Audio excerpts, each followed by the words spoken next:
December 23rd, 1783. General George Washington stands before Congress in Annapolis. The Revolutionary War is won, and the world expects him to seize power. Many whisper he could crown himself king. Instead, Washington does something almost unthinkable. He resigns his commission and returns to civilian life. By relinquishing authority, he sends a signal that power should serve the people, not the self.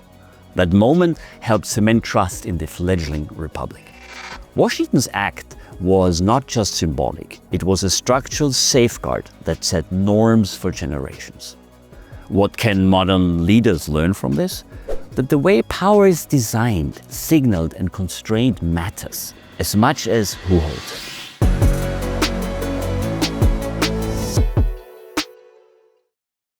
Welcome back to the Mammoth in the Room, where we explore leadership lessons that stand the test of time. I'm Nicholas Bocconi, CEO of Mammoth Leadership Sciences, and you're listening to episode 4 of our special mini-series on power in leadership. In episode 1, we laid out an owner's manual for power. In episode 2, we looked at how hard versus soft power feels to followers. In episode 3, we explored what happens when leaders fear losing power and drift toward self-interest. Today, we turn practical. How do we design power in organizations so it drives performance, not corruption? How do we build structures, signals, and safeguards that keep power healthy? And one quick reminder before we dive in, this fall, Mammoth Leadership Sciences is launching its online leadership academy. The first course is designed to help leaders like you to decode the psychological and biological and evolutionary traps that hold organizations back. Stay tuned. All right, why are we talking about designing power? Well, design matters. Look, power doesn't exist in a vacuum. It's shaped by structures, by rules, roles, reporting lines, by signals, like, for instance, how authority is modeled, and by safeguards, like mechanisms that prevent abuse. In evolutionary terms, this was a function of social norms and coalition pressures. Groups that checked their leaders survived longer. In modern organizations, the equivalent is thoughtful design, structures that give leaders authority to act, but also ensure that power serves the group. What does research tell us about the use of power influencing organizations, or any group of human beings exposed to that very power? 3 components, among many, stand out. And again, we have the literature in the show notes. 1, Peyton, Sigarmi, and Fowler, 2020, showed that leaders who rely on soft power, which is expert, referent, or informational power, foster followers' intrinsic and identified motivation, boosting persistence and organizational commitment. Overuse of hard power, which is reward, coercive, or legitimate power, by contrast leads to surface compliance, but weaker long-term engagement. Number 2, as already discussed in the last episode, this et al. 2019 demonstrated that when leaders fear losing power, they are more likely to act self-servingly. Competitive climates amplify this effect. In other words, how power is structured and signaled shapes whether leaders stay focused on the group or drift towards self-preservation. 3, complementing these findings, psychological research, Keltner, Grunfeld, and Anderson 2003 shows that elevated power often leads to reduced empathy and impaired social perception. People in high power roles are less attuned to the emotions and perspectives of those lower in hierarchy because their attention shifts inward toward goals and control. This can mute early cues of discontent, hide blind spots, and make leaders slower to pick up on ecosystem changes.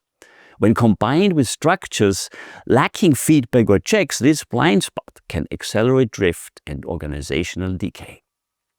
Together, these 3 threads of research show that good power design must not just allow for an environment where intrinsic motivation can flourish and restrain corruption, but also must maintain empathic endowment. Leaders need structures that help them see what's happening to others, not just steer.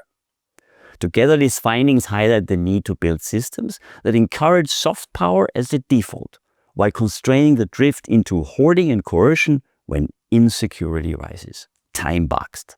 The dynamics? Well, here are some examples of power by design. One, as we just discussed, George Washington modeled restraint by stepping down, embedding a safeguard against autocracy in American political culture. The signal was as powerful as the structure. It told followers that legitimacy mattered more than ambition. Lee Kuan Yew in Singapore built institutions that concentrated enough power to drive economic development, but coupled them with procedural rigor and anti-corruption norms. His leadership showed that strong authority can coexist with developmental legitimacy when carefully safeguarded. And then Gene Kranz at NASA during Apollo 13 exemplified time-boxed hard power. In crisis, he used directive authority decisively. But his default leadership style was prestige-based, anchored in expertise and collaboration.